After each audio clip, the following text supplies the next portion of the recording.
We're here in Toledo, Spain. For this episode, we're going to be exploring El Greco's technique, and we're also going to be visiting the different churches that contain some of his masterpieces that he painted while he was working here in the city. If you haven't subscribed to my channel, make sure to subscribe and share with your friends.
Hello everyone, and welcome to another live edition here on my channel. As you saw, today we're going to be visiting the city of Toledo. I had the opportunity to visit this past month. It was a wonderful visit. I'd like to thank everyone for coming by today. We have a very exciting presentation. We're going to be showing you some images of my trip. I'm going to be discussing some techniques used by El Greco, which we've discussed before. For those of you that are joining for the first time, there's a video that I did a couple months ago about the techniques of El Greco, the preparation of a ground, the technique, the demonstration that deals with his use of paint and working with the brush. And I'm going to be discussing all of that today in context, meaning that I visited these collections in Toledo, the city, wonderful city of Toledo. It's a beautiful city with a lot of history. And I had the opportunity to observe a lot of these techniques firsthand. And I took video, I took photos, so I have a lot of information to share with you guys, as I usually do. So I'd like to start by just giving you a little bit of background information. So one of the things that I like to do in the channel, as you all know that are coming by week after week and month after month, I really appreciate visits, is to talk in context about a lot of these techniques, how a technique evolved from one painter to another. And that's something that's so important, especially in the context of El Greco and Spanish painters such as Velazquez. El Greco is a very important artist to study. He was trained as a Venetian artist under the tutelage of Titian, and he comes to Toledo in 1577 at the age of 37 years old, and already with a lot of training and a lot of experience from his Italian years in Venice. And he brings that influence to Spain, and that's important because to sort of ignore the whole context of Spanish painting without talking about El Greco and the influence of Titian would be sort of not fair to the whole context of the history of art. So this is so important, and I want to focus on that. In the last live presentation that we had, we talked about a series of grounds, colors that were used by painters such as Murillo, Velazquez, and other artists from Seville, specifically the brown and red earths. And today we're going to see how El Greco uses that red ground that we studied last week in depth. We're going to see how he uses this red ground to his advantage. This is important because Velazquez also uses a red ground, very beautiful effect of cool colors on top of this reddish ground. And this sort of becomes the the go-to technique that a lot of artists during the late 16th and early 17th century used in the central and southern regions of Spain. And that's important, specifically in the context of our contemporary painting. We tend to use the white ground, perhaps a lead white ground or a gesso ground. And we see that evolution here between the paintings that Greco did, with a very sort of reddish ground, grayish ground, and then you see Velazquez sort of evolve from that red ground to a grayish and finally a white ground. And that's important to study, and that's one of the things that I like to do here in the channel. Uh, Go in and really talk about in depth about these techniques and study the evolution. That's so important. So I'm going to be sharing some images, but before I do, I want to just give welcome to everyone that's joining today. If you have any questions during the live presentation, I'm here to answer any questions, any technical questions, preferably. And Also, I want to tell you a little bit about our workshop coming up. In January, I have a new workshop coming up. We're going to be meeting in the GoToMeeting app. We're going to be having a oil painting techniques course. This course is designed for students that are perhaps beginner or intermediate level. For those students that are just at the beginning level, we also have a drawing course, a classical drawing course that covers perspective, light and shade, all the drawing fundamentals. You could find more information about my course in the description below or by visiting ateliersanjuan.org.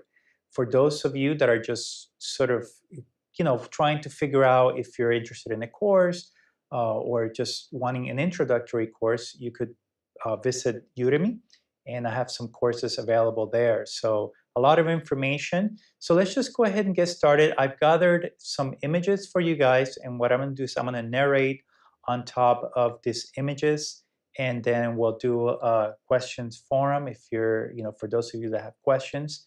So it's going to be sort of a short video today. So let's just go ahead and get started with this video, and I'm going to just go ahead and narrate while you see the images on screen.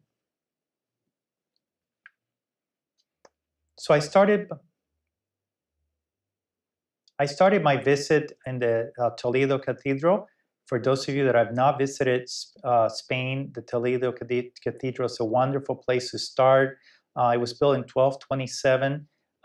And this El Esporio, this is the painting that you're seeing on the screen, is Greco's, in my opinion, Greco's greatest painting. It's a beautiful painting and just a wonderful painting that the subject is very powerful, very spiritual. It's the Disrobing of Christ in English.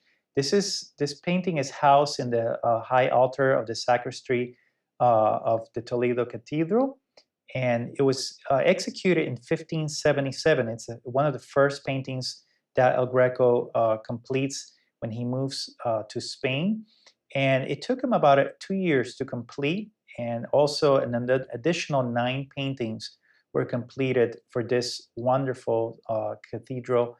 It's a gorgeous display of color and composition. When you visit this place, you really feel the narrative that El Greco uses in this works, in the composition, and how the color just works in unison to create this sense of space.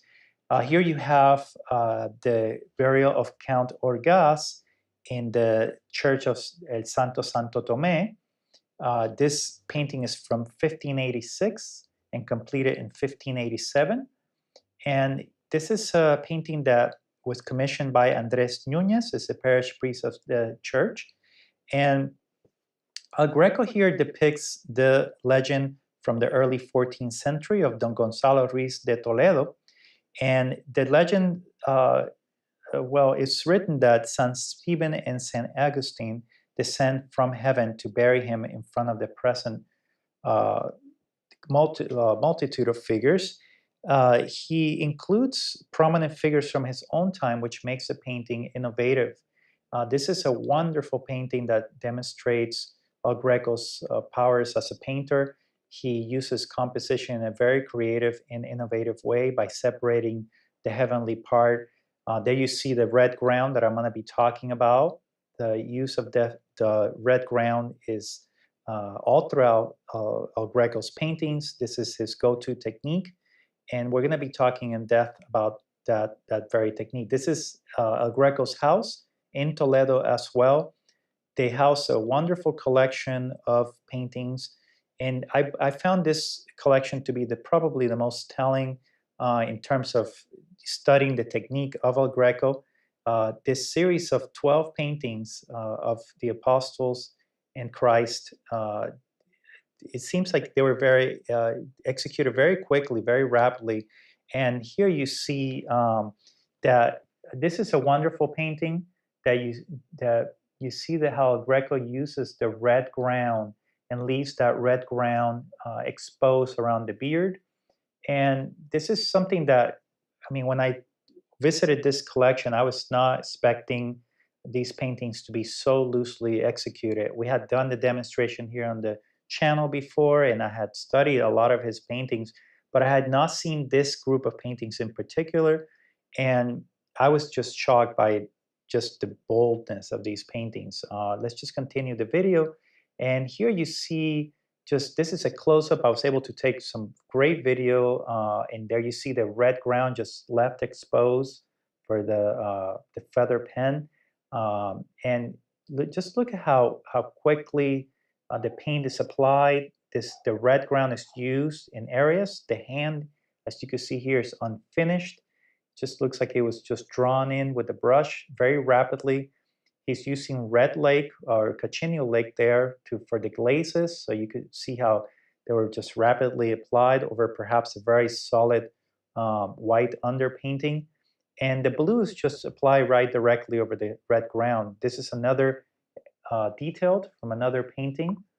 And the paintings are just bold. They're just very, very quickly executed. There, the red ground is completely exposed, and the blue is just applied directly. There's no grisaille. By this time, it seems like El Greco's not using any grisaille at all. He's just applying color directly over that red ground. And that was shocking to me because I always assumed that he used grisaille. So just a marvelous display of skill, and also a very economical technique. When I looked at these paintings, I mean, you feel like Velazquez was perhaps in front of these paintings and really taking in those lessons of very loose brushwork, working with the ground, leaving the ground exposed. I mean, you see that use of the red ground, and it's not covered in areas; it's completely exposed, just like you would see in a Velazquez painting. So it's just very innovative for an artist of his time. I want to acknowledge the presence here of Filippo's Charlie. Thank you for coming by. Let's see. I have a question from Charlie. Charlie, thank you for your question. Why do you think he chose a red ground as opposed to umber? Well, that's a very good question. One of the things that I notice about these paintings is that they're in excellent condition. Um, that could be one of the reasons that he uses this red ground. Pacheco, in his treatise El Arte de la Pintura, mentions the use of a brown ochre or a brown clay, as we've discussed in the past videos. Um, and he says that this is the most durable type of ground.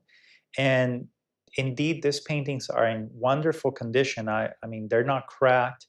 Um, the red earth is a natural pigment, and by this time these artists are now Greco might have used a very thin coat of gesso, as I've discussed in my demonstration of Greco's techniques. He in some of the chemical analysis they find a very thin layer of gesso, and then he applies the red ground over that. So it could be that he was using that to his advantage, knowing that the red could, create a sort of a middle ground, middle tone for his color. So that's important to analyze. By the time that Velazquez starts working in Madrid, he also uses a red ground, but then when he goes to Italy and comes back, he abandons that red ground. So it's interesting to analyze that, why he would use this red ground. He takes advantage of it. I mean, it's evident from the videos that you saw and the images that he's leaving that exposed and leaving it as a sort of a middle ground. And it does work. It's beautiful. I mean, the effect is wonderful. It's not quite a very bright red. It's sort of an orangey earth. It feels a little bit like burnt sienna mixed with red ochre. So another detail that I want to share with you guys is that in the painting that you see here, when I prepared the ground, I put a layer of gesso, and then I applied a translucent red ground. And that was not the case. That's not what I observed in the paintings in the actual museum. I observed a completely opaque base. You could not see through this base at all. And in the paintings that I also observed in El Prado Museum, that's the case also.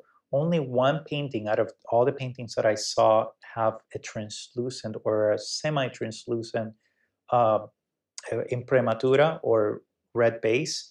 And that's interesting because, when we go to the museum, we're able to observe details and things that are not evident in reproductions. That's why it's important to go to the collections and really study the paintings in context. That's another thing too, that as I saw these paintings in context, especially El Espolio or the Disrobing of Christ in the Toledo Cathedral, you begin to see how he used composition to sort of animate that space. There's also 9 paintings that surround El Espolio or the Disrobing of Christ. So it's so interesting to see the paintings in that context. The museums sort of, uh, you know, uh, I would say distort that experience. Let's see. I have another question from Leonard. Leonard, thank you for coming by. I appreciate your question. Did he bound the red earth in oil or in glue? So the chemical analysis and the paint media analysis find linseed oil for his grounds. Now that doesn't mean that there's uh, a gesso underlayer, and that's probably the case. Uh, I've shared some um, bulletins from El Prado Museum. They're in the description below, or I will be sharing them after the video in the description below. I apologize, they're not there now, or they may be actually, but they are in the last video, and it's a survey of Spanish grounds by El Prado Museum, and they do a survey of El Greco, Velazquez, Murillo, Subran. So it's a very interesting bulletin, and you could find that link and check out those chemical analysis. I'm not sure if it's in English, though. It may be in Spanish, but you could use Google Translator.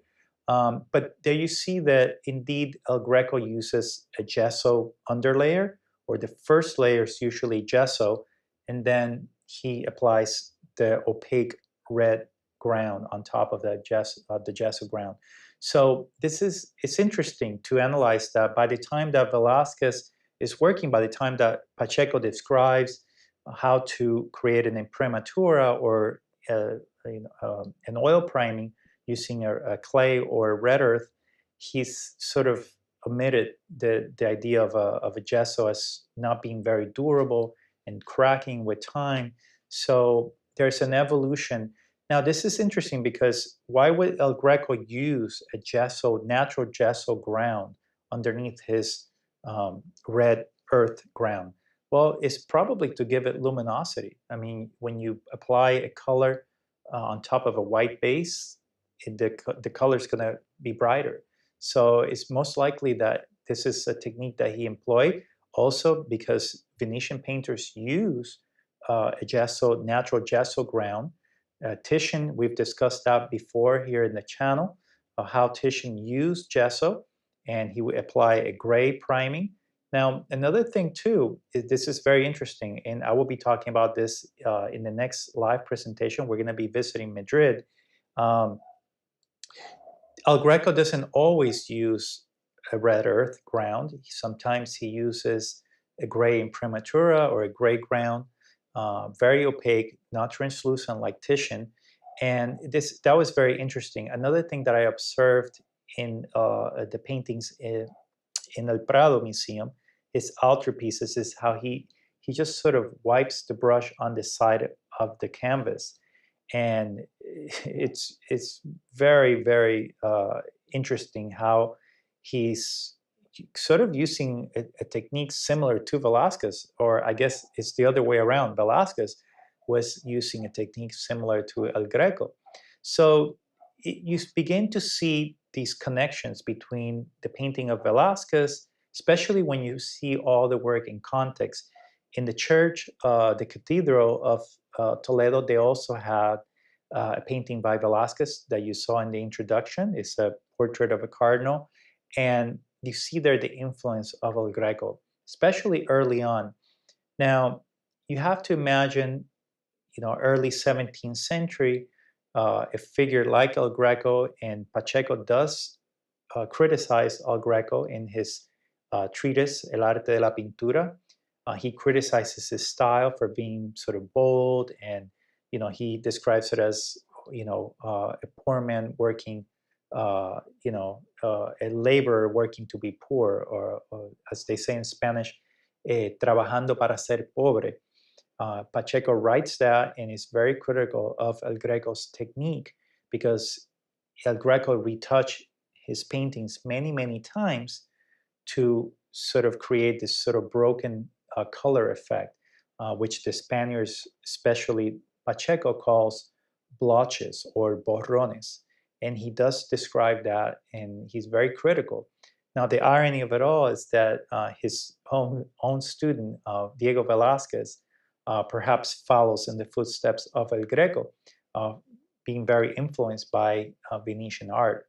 Now, this is interesting because a lot of today, El Greco is regarded as one of the great artists from the Renaissance. A lot of abstract artists admire him, and a lot of contemporary artists admire him. And I think he's a wonderful artist.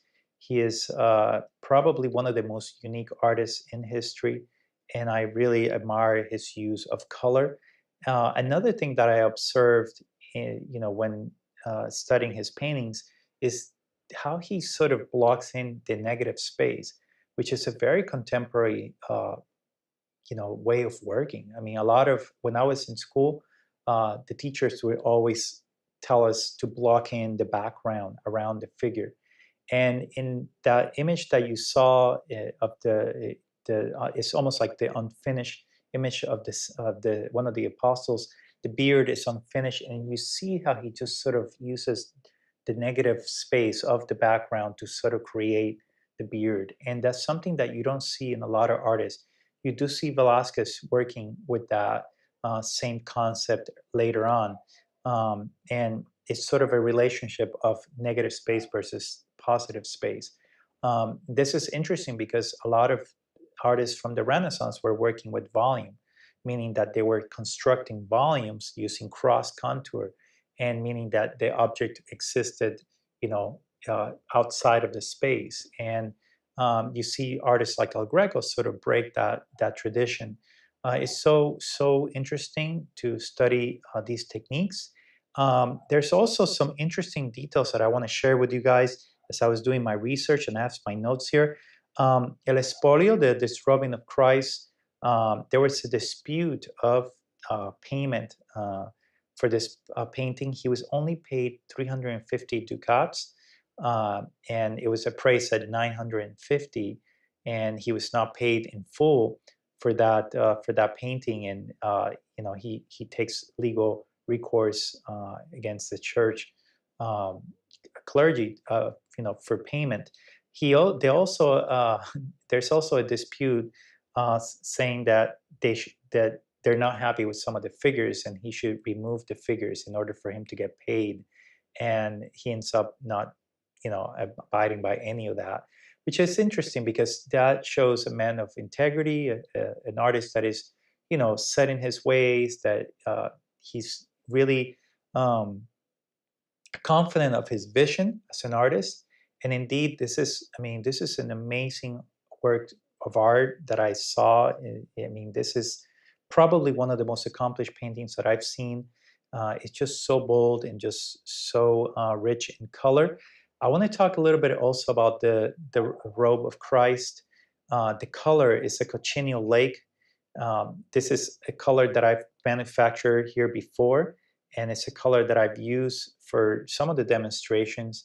It's a wonderful color to use. It has a very intense hue, and he uses this beautiful glaze over this figure. It's it's just a high quality Carmen Lake that he's using has not faded with time, and that also attests to the quality of the pigments that he had access to. Um, the the the lead white itself is very rich. It's very white. There, he's commanding his materials in a masterful way. I know there's a lot of criticism about Greco by a lot of his contemporaries as an artist that perhaps was, second rate. When I traveled to El Escorial, which we're going to visit next week, I saw a beautiful painting there. Believe it's I'll have to check in my notes, but it's a painting that is uh, rejected by Philip II. And it's really sad how El Greco was treated in a lot of ways. I guess a lot of contemporaries of his believed that he was sort of mad because of his elongated figures, but his vision has proved to be, very futuristic in a lot of ways. I mean, we have a lot of contemporary artists that sort of admire him, that look up to him, and that have taken his example, and especially contemporary artists, and also during the 19th century. So just an amazing artist to study, and Toledo's an amazing city as well. Just to talk a little bit about the city is full of history, and there's tons of little churches and collections that you could get lost in and just uh, go in and study and draw. The El Greco Museum is a wonderful place to draw, and the cathedral as well. This is an amazing cathedral. I have a question here from Michael. Michael, thank you for coming by. It says here, do you think El Greco used long handle brushes to paint away from his support like Velazquez? Most definitely. That is, I really do believe that. Although he does paint a self-portrait, excuse me, a portrait of his son that he's holding brushes that are sort of short-handled, but that probably was not the case. I really do believe that um, he was working with long brushes. Uh, there's a lot of Titian contemporaries that mention the practice of painting with brushes that resemble brooms. So if he would have been trained with Titian, most likely he picked that up, and you just see it in the work. I mean, you just see that it's just very bold, as you saw in the images that I've showed you. The paintings are executed with a lot of facility.